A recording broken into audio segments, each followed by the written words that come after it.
안녕하세요. 세무사 원가관리 회계를 맡게 된 차지연 세무사입니다. 세무사 원가관리 회계 본격적인 강의를 들어가기 앞서가지고 여러분들이 원가관리 회계라고 하는 것을 이렇게 접하기 위해서 좀 기본적으로 아셔야 할 것들이 있어요. 이번 OT 시간을 통해 가지고 간략하게나마 짚고 넘어가도록 하겠습니다. 일단 그 첫 번째로서 원가 출제에 대한 방향성을 제가 이렇게 말씀을 드릴 건데 그 몇 차년도 이렇게 분석할 필요 없어요. 바로 24년도에 진행된 이와 같이 회계학 개론, 그 다음에 회계학 일부 각각 말씀을 해보도록 하겠습니다.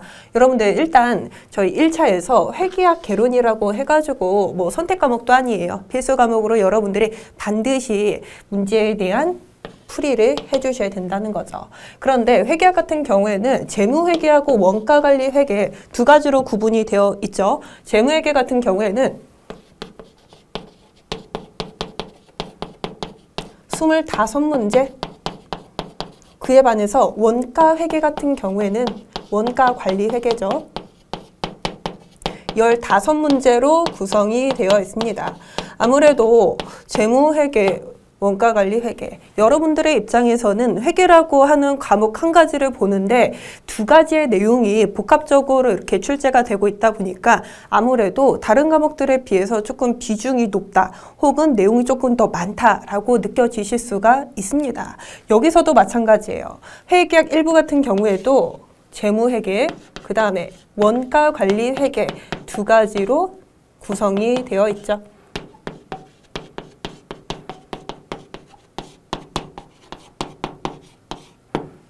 그렇다고 하면은 얼마만큼의 비중을 차지하고 있느냐. 일단은 1차 같은 경우에는 15문제입니다. 그리고 2차에서는 100점 중에서 40점을 이와 같이 비중을 차지하고 있고요. 그렇다고 하면은 여러분들의 입장에서는 재무회계 먼저 이것부터 뭐 챙겨야 되는 거 아니냐. 그것도 맞는 말이기는 하죠. 하지만 여러분들 1, 2차 모두 회계학 개론이라고 하는 것은 조금 여러분들이 고득점을 이렇게 목표하실 필요가 있습니다. 왜냐면은 세법학이라든지 혹은 뭐 세무회계와 같은 과목들은요, 여러분들 조금 뭐라 그래야 되지? 높낮이가 조금 있어요. 그에 반해서 재무회계, 원가관리 회계는 여러분들이 조금만 준비해 주시고 노력해 주신다고 하면은 어느 정도 고득점이 여러분들의 노력에 비례해서 그게 가능하다는 거죠.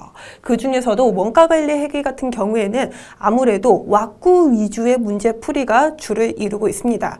물론 이론적인 내용을 풀이하는 그런 것도 있기는 하지만은 대부분의 문제가 계산 문제로 이렇게 출제가 돼요. 그리고 계산 문제 이렇게 원가 관리해서 난다고 하면은 그렇게 여러분들 뭐 고민하실 필요 없죠. 어떤 분들은요, 그냥 수험생의 입장에서 원가 관리 회계 이렇게 봤어요. 그런데 딱 다 안다는 거죠. 이걸 본 순간 어떻게 우리가 왁구로 문제를 풀어야 하는지, 거의 왁구에 대한 문제이기 때문에 여러분들은 원가 관리 회계라고 하는 거 너무 어렵게 생각하지 마시고, 그래, 요거는 어느 정도 정복이 가능하다라고 조금 손쉽게 이렇게 이해해 주시면 좋을 것 같습니다. 일단은 1, 2차 두 가지로 나누어서 이렇게 설명을 해드렸고요. 그 다음으로는 저희 과락률 좀 한번 보도록 할까요? 이것도 마찬가지로 2024년도를 기준으로 제가 말씀을 드리는 건데 조금 높기는 해요. 물론 1차 같은 경우에는 조금 허수가 있어요. 허수가 있어가지고 지금 67.5%가 났고요. 그 다음에 회계학 2부 2차인 거죠. 2차에서는 66.21%가 이렇게 과락률이 나오고 있습니다. 그런데 여러분들 다른 거는 훨씬 더합니다. 세무회계, 그 다음에 세법학, 거기서는 훨씬 더해요. 그렇기 때문에 요게 조금 과락률이 높아 보일지언정 여러분들이 여기 안에는 속히지 말으셔야 된다고 하는 거. 예.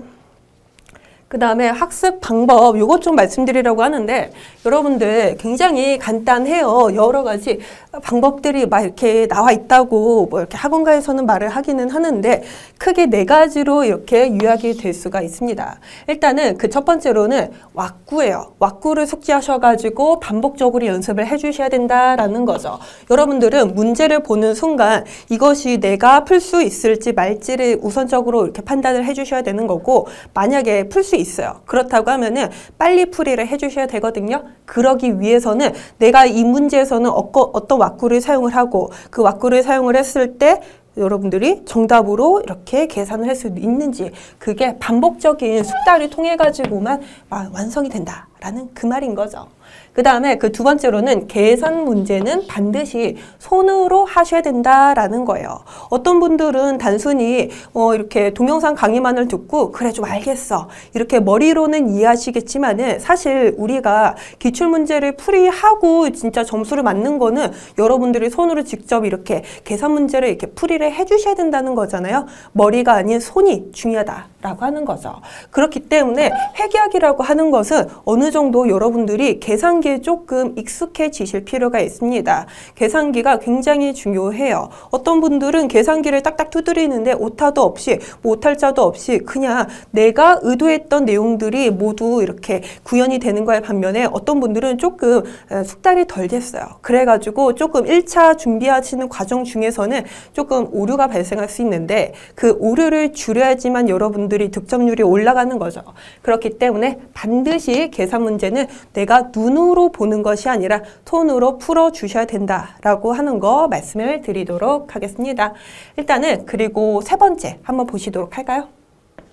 여기 내용 보시면은 조금 무자비해요. 보시면 포기하는 내용 없이 모두 학습을 해라 이렇게 말씀드리는데 여러분들 재무회계는요 고득점으로 조금 여러분들 조금 높게 점수를 취득하셔야 돼요. 그렇기 때문에 조금 포기하는 내용이 없었으면 좋겠습니다. 그렇다고 해가지고 내가 어려운 문제를 어려운 내용을 이렇게 가르치느냐 그런 것이 아니에요. 여러분들 물론 원가관리 회계라고 하는 게 회계학 중에서도 조금 한 40% 그런 비중으로 조금 낮기는 하지만은 이걸 풀어야지만 여러분들이 고득점 혹은 과락을 면할 수 있는 거 아니겠어요? 그렇기 때문에 반드시 여기에 있는 내용들은 모두 숙지를 하셔야 된다. 라고 하는 거죠.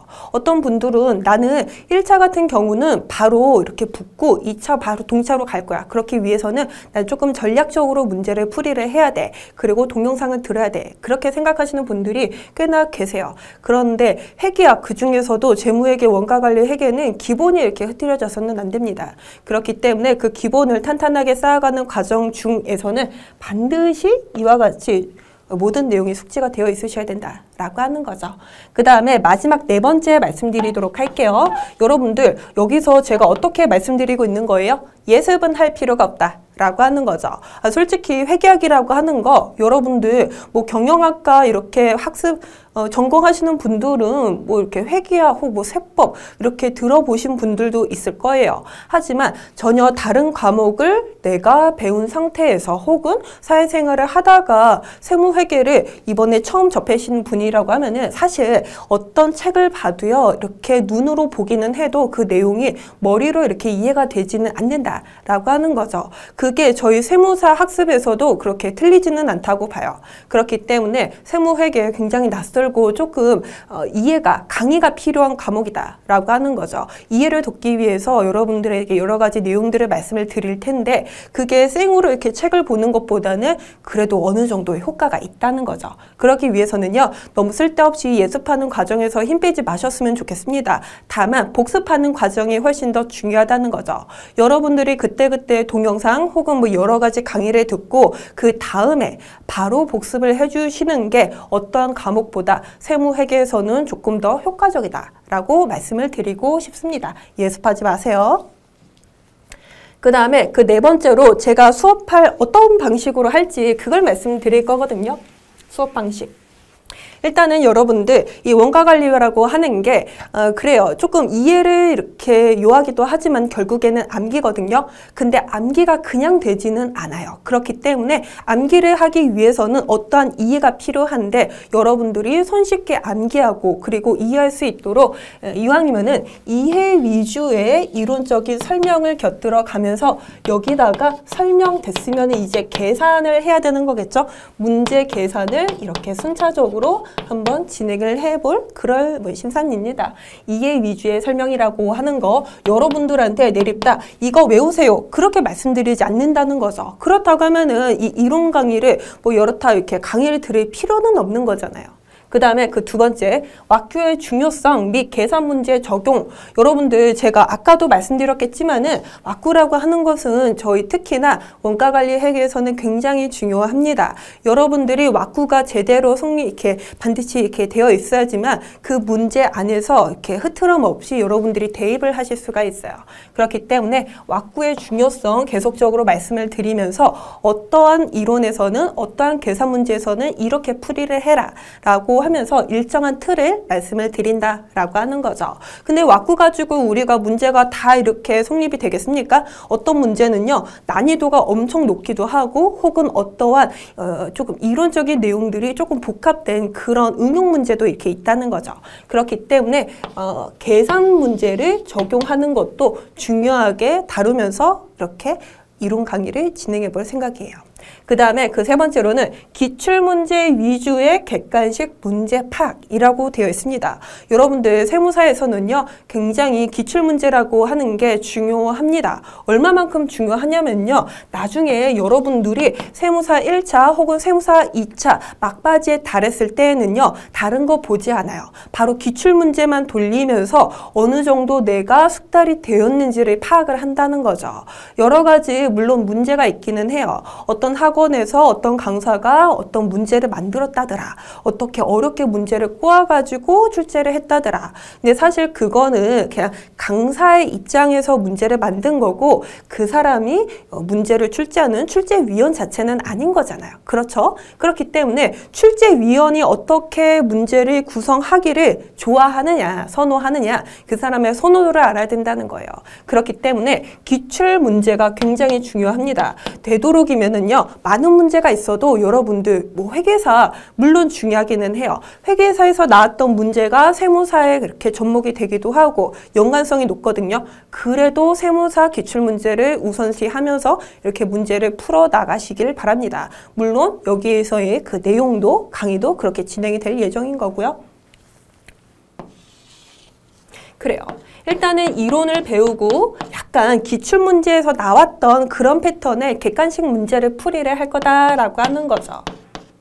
이론 가지고는 여러분들 이렇게 딱 들어가지고 이해는 가요. 근데 우리가 이론 배우려고 여기에 있는 거예요? 그렇지는 않죠. 이론을 배우고 문제풀이를 하기 위해 가지고 강의를 듣는 거잖아요. 그렇기 때문에 이론 문제가 숙지가 되었다고 하면은 그 내용을 바탕으로 문제를 풀이를 할 거다라고 하는 거죠. 그 다음에 그 마지막으로는 심화 문제 풀이입니다.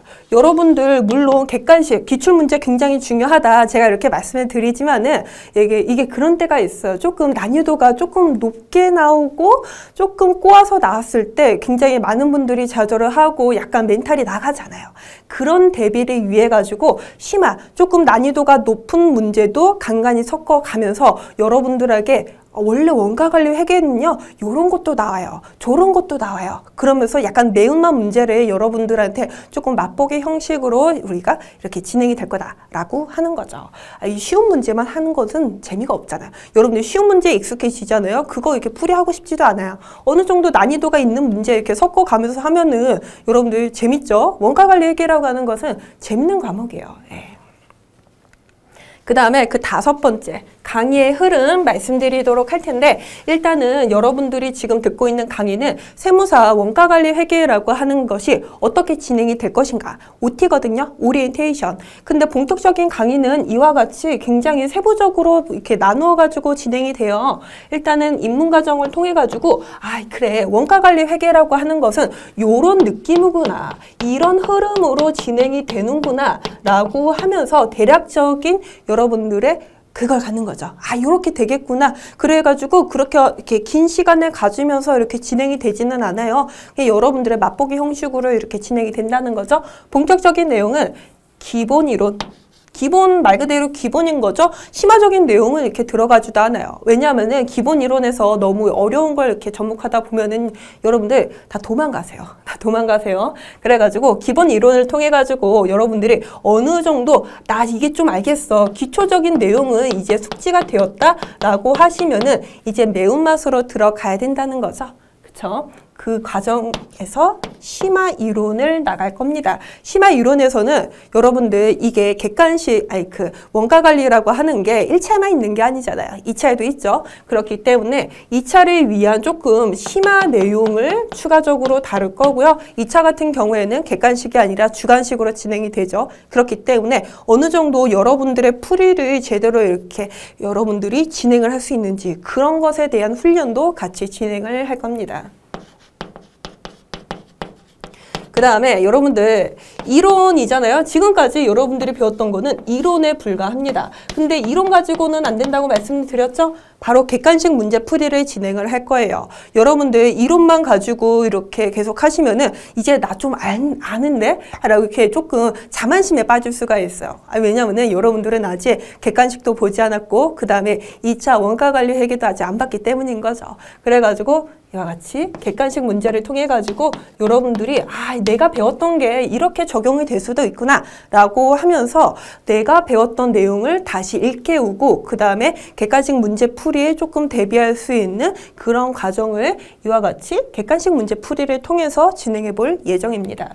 그 다음에 파이널 리뷰라고 해가지고 여러분들 그런 거 좋아하시죠? 내가 지금까지 배웠던 내용들이 몇백 페이지예요. 그렇죠. 세무사 이렇게 원가관리 회계는 굉장히 책이 두꺼워요. 근데 그걸 가지고 우리가 이렇게 계속 이렇게 페이지를 넘기면서 하는 게 조금 마지막 막바지 입장에서는 조금 부담스럽잖아요. 그렇기 때문에 파이널 리뷰라고 해가지고 여러분들이 한 몇 페이지에 걸쳐가지고 이론적인 내용들만 이렇게 착 준비할 수 있도록 조금 마무리 형식으로 이론적인 내용들을 여러분들한테 강의로 들려준다라고 하는 거죠. 그 다음에 기출 특강이라고 해가지고 제가 세무사 기출을 이렇게 해석해주는 뭐 그런 게 아니에요. 제 나름대로 이렇게 문제를 내가지고요. 여러분들 이번 연도에는 이게 나올 것 같아요. 그리고 이 패턴에서는 이렇게 나올 것 같아요. 라고 하면서 약간 뭐라 그러죠? 문화 이렇게 접신하잖아요. 그런 식으로다가 제가 어느 정도 문제를 찍어보겠다라고 하는 거죠. 그것이 하단에 나오는 기출 특강이라고 합니다. 여러분들 이거 굉장히 이렇게 많아 보이시죠? 그런데 보통 세무사 1차 같은 경우에는 대부분의 수강생 분들이 한 1년 혹은 뭐 10개월 정도의 시간을 가지고 준비를 하십니다. 1년 10개월 굉장히 이렇게 먼 거 같잖아요. 긴 거 같잖아요. 그런데 뭐 저희가 문제가 이렇게 강의가 원가관리 회계도 있는 것도 아니고 다른 것도 준비하시다 보면은요. 그 기간이라고 하는 것은 이렇게 진행에 따라서 후딱후딱 이렇게 진행이 된다는 거죠. 여러분들 어느 생부터인가 나는 내일 이렇게 1차 문제를 들어가야 돼요. 기출을 들어가야 돼요. 그렇게 된다. 일단은 6가지로 이렇게 구성이 되어 있고 여러분들 나도 모르게 원가관리 회계가 마스터되는 그런 기적을 경험하시게 될 겁니다. 그 다음에 마지막으로 학습 준비물이라고 해가지고 여러분들한테 조금 당부드리고 싶은 게 있어요. 일단은 첫 번째로 당연히 기본서 책은 있으셔야 되겠죠. 이거는 뭐 말할 것도 없고 그 다음에 그 두 번째로는 저희가 회계 강의잖아요. 그렇기 때문에 계산이 필요해요. 여러분들 사이즈 계산서라고 해가지고 사이즈 계산기 카시오 있어요. 대부분의 수험생 분들이 카시오를 사용을 합니다. 요즘 같은 경우에는 이 계산기가 하늘색, 분홍색, 하얀색 굉장히 선호도에 따라서 색깔도 이렇게 여러 별로 이렇게 나왔더라고요. 저 같은 경우는요 검정색 그거밖에 없었어요. 근데 요즘 같은 경우 여러분들 색깔이 굉장히 다양하다. 이 안에서 충분히 고르셔서 공부를 하시다라고 하는 거죠. 공학용 안 되고요. 그 다음에 핸드폰 사용 불가입니다. 여러분들 기출 거기 들어가실 때 핸드폰 이거 다 이렇게 반납해야 돼요. 핸드폰 못 써요. 당연히 어떤 분들은 나 원래 뭐 공학 준비했고 이쪽 계산기 가지고 있다. 이것도 플러스 마이너스 되지 않느냐. 그렇기는 하지만은 적합하지 않습니다. 회계 문제 적합하지 않아요. 그렇기 때문에 당부 드리는 거고 반드시 카시오 계산기를 사용을 하셔라. 그 다음에 연습장입니다. 이게 여러분들 연습장 제가 지금 뭐 대학교 그 다음에 뭐 직장인 연습장 그런 거 써본 적도 없어요. 문방구 근처에 가본 적도 없어요. 그렇게 얘기하지 마시고요. 여러분들 각각의 이렇게 과목마다 연습장 하나씩 이렇게 구비하시면서 내가 이때 여기서 왜 틀렸는지 약간 오답식으로 여러분들이 내가 배웠던 내용들 중에서 어려웠던 거, 내가 풀었던 중에서 틀렸던 거 그렇게 조금 정리하는 시간을 이와 같이 연습장을 통해 가지고 여러분들이 구체화시키다 구체화시켜라 라고 하는 거죠. 여러분들이 잘하는 건 계속 잘해요. 근데 못하는 건 계속 못합니다. 그래가지고 보통 못하는 곳에서 이렇게 틀리기도 하고 그렇거든요. 그렇기 때문에 여러분들의 약점을 보완하고자 이런 연습장을 만들어가지고 충분히 대비를 하셔라 라고 하는 거죠. 그 다음에 마지막, 이거 여러분들 너무 무시한 건가요? 필기도구 당연히 있어야 되는 거겠죠. 연필, 본필 다 가능합니다. 이렇게 4가지 말씀드렸고요. 일단은 원가관리 회계라고 해가지고 여러분들 너무 이거 너무 딱딱한데? 내가 지금까지 봐왔던 그런 책이 아니야. 너무 숫자가 많은데? 그렇게 생각하실 수도 있는데 여러분들 원가관리 회계가 제일 쉽습니다. 제일 쉬워요. 그래가지고 어느 정도 여러분들이 이렇게 숙지가 되어 있다고 하면은 그 틀 안에서 굉장히 다양한 문제가 풀이가 되고 조금 난이도가 높은 거, 너무 꾼 거는 제가 이렇게 제외를 하고 말씀드릴게요. 대부분의 70~80%의 문제가 풀이가 됩니다. 그렇기 때문에 여러분들이 너무 겁먹지 마시고 조금 수월하게 내가 원가관리 회계 좀 이렇게 공부해 볼까? 라고 하는 가벼운 마음으로 열심히 꾸준하게 진행해 주시면은 충분히 고득점, 안정적인 점수 획득하실 거라고 저는 장담합니다. 여러분들 지금까지 너무 고생 많으셨고요. OT 강의 여기서 종료하도록 할게요.